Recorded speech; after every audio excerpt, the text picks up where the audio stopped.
24 jam lebih banyak sholat atau lebih banyak tidur? Tidur 8 jam Pak Ustaz. Nyantainya, scroll HP-nya, kelilingnya, gosipnya. Gosip itu nggak ada gosip Pak Ustaz. Cerita sama suami, sholat paling berapa menit? Kalau makanya kita dikasih hadiah 83 kata. Mudah-mudahan kita dapat Lailatul Qadar. Amin ya rabbal alamin. Jadi Ramadan itu artinya panas. Kalau ada orang menemukan besi yang karat, kemudian biar karatnya terkelupas, dia harus dibakar. Dibakar dengan api unggun yang menyala-nyala, menyala abangku. Ubur-ubur ikan lele, menyala lele. Kalau ibu menemukan besi karat yang numpuk karatnya, biar dia terkelupas, gimana caranya? Besi itu biar bagus lagi, dibakar, karatnya biar hilang. Setelah dibakar lama menyala-nyala, maka terkelupas karatnya. Begitu juga Ramadan. 11 bulan mata kita berkarat, 11 bulan hidung kita berkarat, 11 bulan mulut kita berkarat. Bukan cuma berkarat Pak Ustaz, berbusa kita Pak Ustaz. Mulut kita berbusa ngomongin orang. Pikiran berkarat, hati berkarat. 11 bulan hati kita berkarat, datang Ramadan, siap-siap karat-karat itu dibakar. Kalau ada orang selesai Ramadan masih berkarat, mulutnya masih berkarat, ini Ramadan tidak menjadikan dia beriman. Masih gosip terus, masih ngomongin orang terus, masih jelekin orang. Kemungkinannya dua. Kalau setelah Ramadan dia masih berkarat, berarti karatnya sudah stadium 10. Bukan stadium 4 lagi. Stadium sampai berapa? 4. Stadium 10. Udah kali berkarat. Jadi kalau ada orang selesai Ramadan masih berbuat dosa karena hatinya terlalu berkarat sehingga tak bisa dipanaskan dengan Ramadan, harus dipanaskan dengan puasa-puasa yang lain. Makanya puasa Syawal. Man shoma Ramadan fa'atba'ahu bi sittin min Syawalin fakannama shomat dahar. Siapa yang puasa Ramadan dilanjutkan 6 hari sama dengan puasa 6 hari.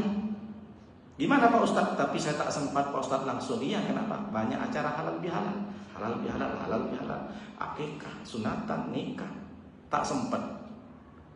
Sebenarnya tidak masalah puasa dulu, kalau batal tak apa-apa. Kalau saya batal sesuai dengan kondisi. Kalau diajak makan traktir ke seafood, nah berhentilah. Kalau dikasih teri, apa ikan? Nah, Ustadz hargai tamu Pak Ustadz. Saya puasa, saya bilang gitu. Tolonglah cicipin Pak Ustadz, saya sudah masak. Masak apa? Ikan benggol Pak Ustadz. Enggak lah. Tapi kalau mereka ngajak, Ustadz kepiting rajungan, oh siap. Rupanya rajungannya kecil. Udah berhenti pula puasa. Tak betul. Boleh Pak Ustadz kalau puasa sunnah berhenti, boleh. Tak masalah. Caranya menghargai tamu. Jadi ibu nanti bulan Syawal, yang penting di bulan Syawal, tapi lebih bagus ganti bulan Ramadannya. Karena ibu kalau ganti bulan Ramadan, ibu dapat pahala qadha Ramadannya, dapat pahala Syawal, apalagi hari Senin, dapat pahala hari Seninnya. Jadi triple, bukan double. Ketika ibu mengganti bulan Ramadan di bulan Syawal, dapat bulan Syawal, dapat puasa qadha-nya, qadha Ramadan kan pahala juga, namanya mengganti yang wajib. Dan yang ketiga, pas hari Senin atau hari Kamis, kita dapat pahala hari Senin dan Kamis. Jadi kalau di bulan Ramadan dia tidak masih dibakar, kemungkinan terlalu berkarat sehingga tak cukup dengan Ramadan, harus dia puasa lagi biar karatnya hilang. Atau yang kedua, makna Ramadan itu artinya turun hujan. Di Yaman, di Timur Tengah itu yang disebutkan dalam Al-Qur'an, li'ilafi Quraisyin li'ilafi rihlatas sita'i was-shaif. Ada musim sita dingin, ada musim kemarau. Shaif namanya, sita musim dingin, shaif musim kemarau. Kalau lagi musim kemarau, mobil, rumah, halaman itu berdebu semua. Bahkan pohon-pohon pun tidak nampak hijaunya, berdebu. Tapi ketika sudah berganti musim sita, musim dingin, maka turun hujan. Ketika turun hujan itu namanya Ramadan. Jadi Ramadan itu artinya turun hujan, menghilangkan debu-debu yang berserakan di rumah, di pohon. Artinya apa? 11 bulan mata kita berdebu, mulut kita berdebu, hati kita berdebu, pikiran kita berdebu. Datang Ramadan, diturunkan hujan, hilang debu semua. Kalau masih ada orang yang puasa Ramadan, kalau masih dia berdebu ataupun berkarat, kemungkinan dua. Yang pertama karena debunya terlalu kotor, karatnya terlalu berkarat. Atau yang kedua, mungkin kurang terlalu panas, mungkin kurang terlalu lebat hujannya untuk menghilangkan debu. Jadi ibu misalkan punya suami namanya Ramadan, datang ke rumah, Wahai panas, wahai panas yang telah memanaskan karat-karat di hatiku. Bisa dibikin update status tuh. Atau suaminya yang punya punya istri namanya Ramadhani. Ada kan nama Ramadhani? Wahai hujan yang telah menyirami hatiku. Jadi Ramadan artinya panas dan hujan. Nah, kalau ketemu sama kawan ibu, "Oi, hujan, panas." Kenapa? Itu Ramadan. Jadi ibu sudah tahu sekarang arti Ramadan. Yang pertama panas, membara. Yang kedua adalah hujan turun yang menghilangkan debu. Mudah-mudahan Ramadan ini menjadi momentum untuk menghilangkan karat dan debu-debu kita. Maka kita dikasih kesempatan oleh Allah hidup. Kemudian yang kedua, kenapa Ramadan bisa menjadi istimewa? Karena salah satunya Ramadan tanpa disadari menyehatkan badan. Siapa yang paham dengan kanker? Kanker itu bahasa Inggris cancer kalau bahasa Inggrisnya. Kalau bahasa kampung saya kantong kering. Kalau kanker stadium 4 susah itu. Makanya orang barat itu bisa memberikan tips namanya fasting therapy. Fasting therapy, terapi puasa. Disuruh puasa 1 bulan itu sekitar 8 hari. Itu kalau sudah akut betul. Sudah hipnoterapi, sudah macam-macam lah. Bahkan yang kena ginjal, cuci darah segala macam. Coba puasa. Kenapa? Karena ketika perut kita lapar hari ini nih, dimulai dari subuh sampai ke maghrib, cacing-cacing itu kepanasan semua. Kenapa? Dia udah tak ada lagi. Kalau kemarin kan sebelum Ramadan macam-macam kan. 1 jam pertama mie gacuan, 1 kedua mie ceban, 3 jam kemudian KFC, 4 jam kemudian Ricis, macam-macam masakan junk food. Coba ibu masukkan makanan itu dalam blender. Ibu masukkan mie gacuan, habis itu mie ayam, habis itu bakso, habis itu cilok, cireng, cimeng, cipang. Apa lagi ibu? Masukkan itu ibu, habis itu blender pelan-pelan. Kayak apa bu? Jijik nggak? Itulah isi perut kita. Terus kita mau sombong, lalu kemana-mana kita bawa kotoran. Maka ketika puasa semua itu dihabisin. Jadi kemana itu? Bakteri dan virus-virus itu, dia akan memakan dirinya sendiri. Karena udah nunggu tak ada. Kata si cacing yang dalam ini biasanya sebentar lagi mie gacuan datang, mie ceban mana tak ada. Akhirnya daripada dia tidak hidup, dia harus memakan dirinya. Akhirnya virus-virus bakteri di dalam itu dimakan oleh sendirinya dengan virus itu. Paham sampai di sini? Puasa menyehatkan. Makanya ketika ibu-ibu selesai Ramadan, "Bu, bagaimana puasa ibu? Sudah analakum tatakun, Bu." Bukan cuma analakum tatakun, Pak Ustaz. Berat badan saya turun, Pak Ustaz. Alhamdulillah. Berapa, Bu? Kemarin 80, Pak Ustaz. Sekarang 65, Pak Ustaz, Bu. 15 kilo. Bertahan 3 hari. 4 hari kemudian naik 20 kilo. Kenapa? Halal lebih halal. Jadi kalau ditanya setelah Ramadan, ibu sehat? Iya sehat. Kenapa? Karena itu bonus dari Allah. Dan itu memang disampaikan oleh Nabi. Sumu tasiku. Berpuasalah kalian, maka kalian akan sehat. Jadi ibu tanpa sadari, kalau ibu pengen sembuh dari banyak penyakit, rutinkan minimal Senin Kamis.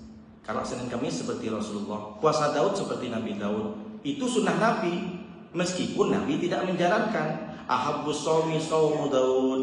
Paling ahabbus shaumi ilallah. Puasa yang paling dicintai oleh Allah adalah puasa Daud. Nabi cuma berkata tapi tidak melakukan. Itu sunnah. Karena sunnah Nabi itu ucapannya, perbuatannya, persetujuannya. Fi'luhu, qauluhu, takhriruhu. Itu sunnah Nabi. Ada juga puasa yang puasa setiap hari. Puasa dahar selama 1 tahun Siti Aisyah. Setelah meninggal Nabi, Siti Aisyah puasa terus. Sebelum itu ada Nabi, namanya Nabi Idris. Nabi Idris ini puasa sepanjang hidup. Jadi setiap hari puasa Idris. Kalau kita tidak boleh puasa Idris, minimal kita puasa Daud. Karena puasa Idris ini tidak disampaikan, tidak bukan sunnah Nabi. Jadi kalau kita mau sehat, Senin Kamis rutinkan. Kalau tak bisa tambah lagi. Kalau bisa tambah lagi dengan Ayyamul Bayd 13, 14, 15 setiap bulannya. Tapi bukan tanggal Masehi, bukan bulan Masehi, tapi tahun Hijriah. Nah, jadi rutinkan. Insya Allah bukan kanker-kanker yang semuanya. Insya Allah sembuh. Karena tidak ada ceritanya orang puasa mati. Tidak ada. Makanya dalam kalimatnya itu, kutiba alaikumusiyam, kama kutiba 'alal ladzina min qablikum la'allakum tattaqun. Sebelum kamu sudah ada berpuasa. Siapa salah satunya? Puasa Maryam. Buka Quran surah Maryam ayat 26. Fa imma tarayinna minal basari ahada fakuli. Ketika kamu Maryam pergi ke kampung, pasti banyak orang yang nengok kamu dan pasti akan menjelek-jelekkan kamu. Siti Maryam ini ketika hamil besar dia pergi ke tempat yang jauh. Setelah melahirkan pengen balik kampung, tapi malu. Aku kalau balik kampung, aku belum punya suami, sudah melahirkan anak, apa kata orang? Maka turunlah wahyu, fa imma tarina minal basyari ahada fakuli. Ketika ada orang yang lewat nanti nengok kamu, menjelekkan kamu, maka kamu ucapkan aja Maryam, falan ukallimal inni nadartu lirrahmani. Saya bernadar untuk Tuhan, untuk Allah Ar-Rahman yang Maha Penyayang, falan ukallimal yauma insiya. Inni nadartu lirrahmani sauma falan ukallimal yauma insiya. Jadi Maryam itu disuruh puasa. Apa puasanya? Falan ukallimal yauma insiya. Kamu jangan ngomong, jangan jawab sepatah kata pun kepada orang. Kamu puasa. Jadi puasanya Siti Maryam puasa bisu.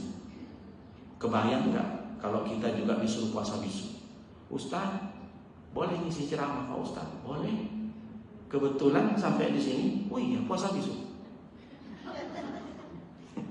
Kita disuruh puasa dari fajar sidik sampai terbenam matahari, tapi tidak makan, bukan membisu. Jadi puasa-puasa sebelumnya, makanya kalau ke Maryam pakai kata saum, hanya satu kali disebut Al-Quran. Tapi kalau kita siam itu disebutkan 9 kali dalam Al-Quran. Maka kepada kita ini diwajibkan siam. Itu bedanya kalau nanya apa bedanya saumun dan siam. Kalau saumun itu umum, bisa saja puasa bicara, bisa saja puasa diam, bisa saja puasa yang lain. Tapi kalau ke kita namanya siam. Makanya ayat yang menjelaskan tentang kewajiban puasa Al-Baqarah dari 183 sampai 187. Itu semuanya. Dari 183 sampai 187 itu semuanya menjelaskan tentang Ramadan. Nah, salah satunya adalah yang terakhir 187, uhilla lakum lailatas shiyamir rafatsu ila nisaikum. Dihalalkan kepada kalian kata Allah, wahai laki-laki, di malam-malam Ramadan rafatsu ila nisaikum, untuk menggauli istri-istrimu. Jadi meskipun siang hari tak boleh kamu bergaul sama istrimu kata Allah, maka kalau malam halal. Makanya hati-hati kalau siang. Jangan kalau ada suami, kenapa muka ini kamu bang, sah-sah ini. Jangan. Kalau hanya sekedar pegang, jangan sampai syahwat. Kalau bersahwat tidak sampai keluar, mohon maaf, sperma tak sampai keluar suami, maka tidak batal, tapi puasanya tidak dapat pahala. Jadi kalau ibu sama istri kalau bersentuhan, ibu sama suami bersentuhan, jangan sampai naik syahwat. Kalau ibu naik syahwat, hilang pahala puasa. Puasanya sah.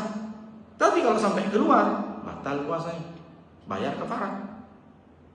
Aduh gimana Pak Ustaz tak sengaja? Cuma ada tak sengaja? Mana ada tak sengaja? Saya Pak Ustaz begitu, Pak Ustaz sama suami. Kok bisa Bu? Tak sengaja Pak Ustaz. Mana ada tak sengaja? Prosesnya lama Pak. Masuk. Kalau tak sengaja ada air minum udah kan. Kalau sama suami mana ada tak sengaja? Prosesnya lama, ya kan? Lama prosesnya. Jadi gimana Pak Ustadz kalau sempat begitu? Bayar kifarah. Bayar kafarat, harus puasa syahraini mutatabi'ain. Puasa 2 bulan berturut-turut. Tak mampu Pak Ustadz, memerdekakan budak. Harganya sekitar 60 sampai 70 juta. Tak mampu Pak Ustadz, kalau tak mampu lagi, bagikan makan fakir miskin 60 orang. Tak mampu Pak Ustadz, kenapa? Di kompleks saya yang paling miskin. Makanya kalau miskin jangan berlagu. Udah miskin bertingkah pula di bulan Ramadan. Saya ngomong gini, ini ada juga zaman Rasulullah. Ya Rasulullah, saya menggaul istri saya. Astagfirullahaladzim kata Rasulullah. Di bulan Ramadan. Ya udah, kamu puasa 2 bulan. Gimana puasa 2 bulan ya Rasulullah? Puasa sehari aja enggak. Ya udah, kamu bisa merekakan budak, enggak ada ya Rasulullah. Ya udah, kasih makan fakir miskin ya Allah ya Rasulullah. Di kompleks saya, di tempat saya paling miskin ya. Astagfirullah kata Rasulullah. Udah miskin bertingkah pula orang. Akhirnya Rasulullah ambillah kurma, 2 karung milik Rasulullah. Ini kurma kau bagikan sama orang fakir miskin. Itu Rasulullah. Solusi tepat. Jadi tak perlu banyak-banyak. Jadi apa maknanya? Kalau ibu sampai seperti itu, bagikan makan fakir miskin. Tapi tetap ganti. Itu namanya kifarat. Makanya bedakan kifarat dan fidyah. Kalau fidyah itu hanya memberikan makan. Kalau dikuruskan ke uang 60.000. Basnas itu 60.000. Jadi kalau ada orang yang hamil menyusui, ketika dia tidak berpuasa, kan boleh tidak berpuasa, tapi dia khawatir dengan anaknya, dia bukan hanya sekedar berpuasa mengganti puasanya, tapi juga bayar fidyah. Jadi ada seorang hamil besar, atau dia menyusui, atau dia melahirkan, boleh tak puasa Pak Ustaz? Boleh, silakan. Jadi gimana caranya? Caranya orang yang hamil atau melahirkan, kalau niat dia tidak puasa karena khawatir sama anaknya, ada unsur anak, dia bukan hanya qadha tapi bayar fidyah. Nah, kalau hanya takut kepada dirinya, tidak khawatir kepadanya, dia cukup qadha saja. Karena banyak pemahaman orang-orang perempuan yang dia bertahun-tahun hanya bayar fidyah. Kata mama saya, Pak Ustadz, ayat bayar fidyah saja, tak boleh qadha. Qadha tak boleh. Puasa itu wajib. Bahkan kalau ibu punya saudara, punya suami, punya anak, meninggal, tak sempat qadha, ada masih hutang 7 hari atau sampai 14 hari, maka yang menggantikan man mata alaihi shaum, man mata alaihi siyamun. Siapa orang yang meninggal kemudian dia punya hutang puasa, somah waliyuhu, maka berpuasalah walinya. Kalau suami meninggalkan kita, kemudian ada hutang puasa, istrinya yang menggantikan. Kalau anak, ya orang tuanya. Misalkan ada seorang bapak, ayah, meninggal, ada hutang 14 hari. Kebetulan saudara ibu 7 orang. Ada di kampung semua, panggil. Ayah dah meninggal nih, di Batam. Jadi gimana? Tolong kalian semua saudara yang di kampung datang ke Batam, ada warisan dari ayah. Langsung. Berapa banyak? Banyak lah pokoknya. Ada 14 miliar. Datanglah 7 orang itu. Kamu 2 hari, kamu 2 hari apa? Puasa. Kirain warisan. Itulah. Kalau warisan kenceng datang, rupanya mewariskan puasa. Jadi ibu tanyakan mama sama bapak atau saudara yang sudah meninggal ada hutang puasa. Nah, makanya orang yang sudah tua renta itu cepat dibayarkan. Nah, paham Bu ya? Nah, jadi puasa ini tidak bisa kita diotak-atik dengan cara selera kita, tidak. Maka ibu-ibu yang dirahmati oleh Allah SWT, jadi kalau misalkan kita ada orang yang hamil atau menyusui, maka dia mesti harus membayarkan fidyah selain juga qadha di bulan Ramadan. Sampai di mana tadi pembahasan saya? Kemana-mana lah Pak Ustaz tentang Ramadan. Mungkin sampai di sini dulu. Kita akan buka pertanyaan seluas-luasnya berkaitan dengan bulan puasa, berkaitan dengan fidyah, berkaitan dengan kifarat dan lain sebagainya. Silakan ibu-ibu.